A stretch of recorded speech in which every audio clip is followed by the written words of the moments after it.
বিসমিল্লাহির আজকে বড়গ্রাম, আমরা বড়গ্রামের সন্তান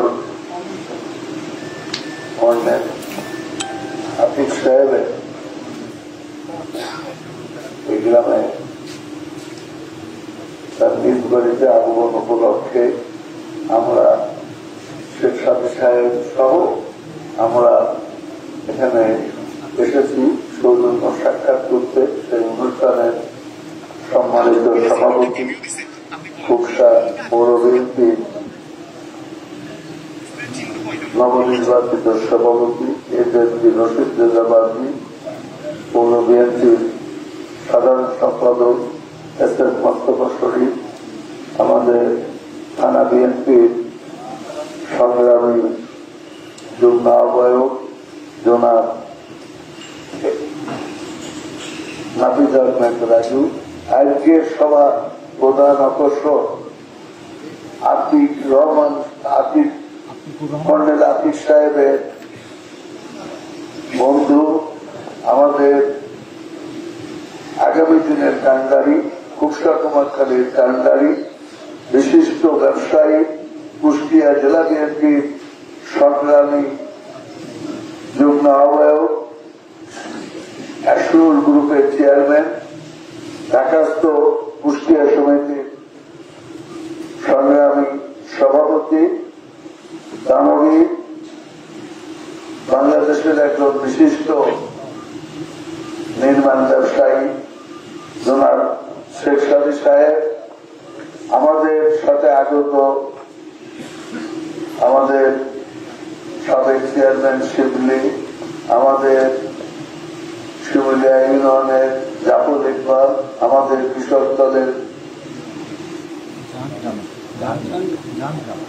সদস্য সচিব জাহাঙ্গীর আলম, আমাদের শ্রমিক দলের সভাপতি আজাদ হোসেন, আমাদের আরেকজন বিশিষ্ট ব্যবসায়ী আমার সাথে এসছে, আমাদের পাইকপাড়াই বাড়ি আজুল খান কমার্স কলেজের উনি প্রফেসর ছিলেন, জনাব আব্দুল মজিদ সাহেবের সুযোগ্য পুত্র, আমাদের সবুজ ভাতিজা সহ ছাত্র দল, কৃষক দল, শ্রমিক দল, যুব দল ও আমাদের স্বেচ্ছাসেবক দলের আমাদের ভাতিজা সকল আমাদের হয়েছে।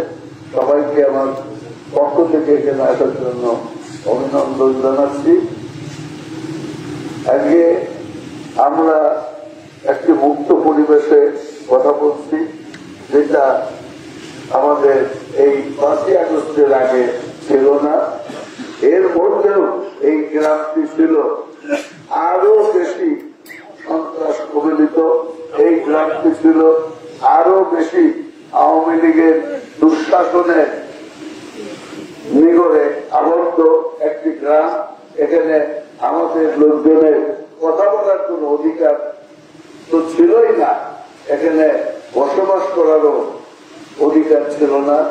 আমাদের নুরু প্রথম এই গ্রামে তাদের দ্বারা নির্যাতিত ফিজিক্যালি অ্যাসল্ট হয়, তাকে অনেক মেরেছিল এবং আরো অনেকে আমাদের আজকে যে পরিবারের সম্মানে আমরা এখানে এসেছি, এই পরিবারের জমি জমাকে কেন্দ্র করে অনেক রকমের নাজেহাল করার চেষ্টা করা হয়েছে। আমরা সবই জানি। আমরা আজকের এই সবার পক্ষ থেকে আমাদের যারা আমাদের নিগৃহীত হয়েছে, যে পরিবার তাদের যারা নিগৃহীত হয়েছে, নির্যাতিত হয়েছে, আমাদের পদ্ধতি তাদের প্রতি সমবেদনা জানিয়ে আমি একটা কথা বলতে চাই যে বিএনপি গণতান্ত্রিক দল, বিএনপি বিগত দিনেও দেশ শাসন করেছে।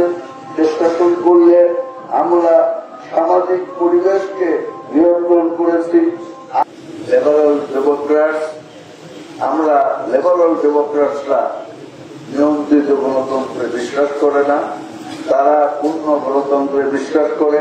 মানুষের গণতান্ত্রিক অধিকার, মানুষের সাংবিধানিক অধিকার, মানুষের মানবাধিকার যাতে সুনিশ্চিত হয় তার পক্ষে কাজ করে এবং বিএনপিও এরকম একটি লিবারাল ডেমোক্রেটিক চেতনা ধারণ করে।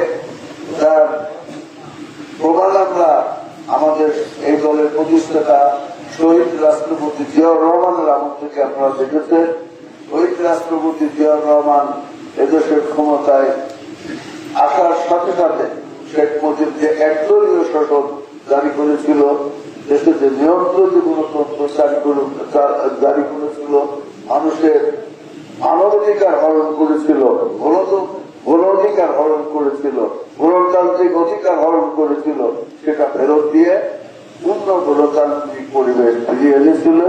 এই জন্য আমরা আমাদের কর্মীদের বলবো যে আমরা চাই সম্প্রীতির সমাজ, আমরা চাই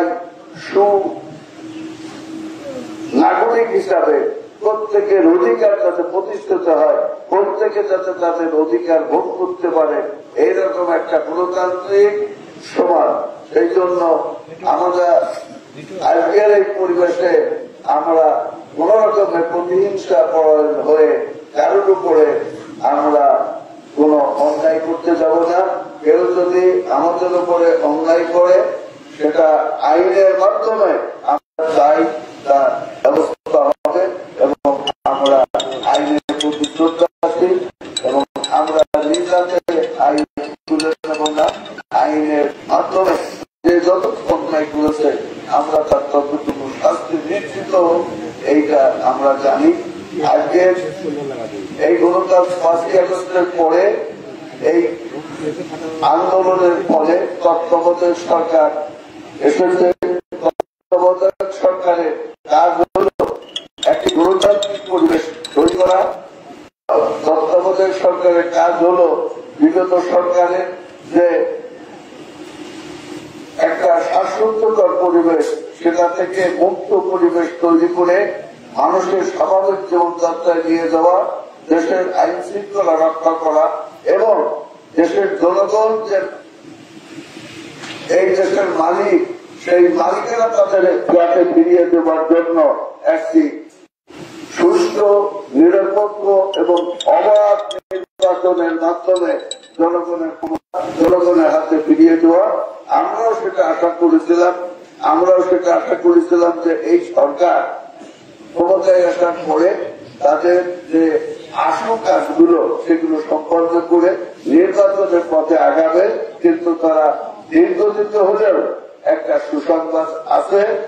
আগামীকাল শুক্রবার লন্ডনে বিএনপির ভারপ্রাপ্ত চেয়ারম্যান, আগামী দিনের এই দেশের প্রধানমন্ত্রী জনাব তারেক রহমানের সাথে আজকের এই তত্ত্বাবধায়ক সরকারের প্রধান উপদেষ্টা জনাব ইউনূস সাহেবের লন্ডনে বৈঠক হবে। আমরা আশা করছি এই বৈঠকের মধ্য দিয়ে আজকে বাংলাদেশের যে সমস্যা, জাতীয় সমস্যা, বিশেষ করে নির্বাচনকে কেন্দ্র করে বিভিন্ন ষড়যন্ত্রকারীদের যে ষড়যন্ত্র, সেটা ছিন্ন হয়ে আগামী দিনে আমাদের নির্বাচনের একেবারে দিনক্ষণ ঠিক হবে এবং দেশ একটা সুস্থ এবং স্বাভাবিক পর্যায়ে চলে আসবে। আমরা সবাই আশা করছি যে কালকে এই যে বৈঠক আমাদের নেতা তারেক রহমান এবং ডক্টর ইউনূস সাহেবের, এইটাই এদেশের রাজনীতির একটা টার্নিং পয়েন্ট হবে। এই যে আজকের যে সংকটে নিয়ে এই দেশের দেশি বিদেশি বিশেষজ্ঞরা চিন্তিত, উদ্বিগ্ন, এই সংকটেরও সমাধান হবে। বন্ধুরা, আজকে এই নির্বাচনটাকে পিছাইতে হচ্ছে কি কারণে?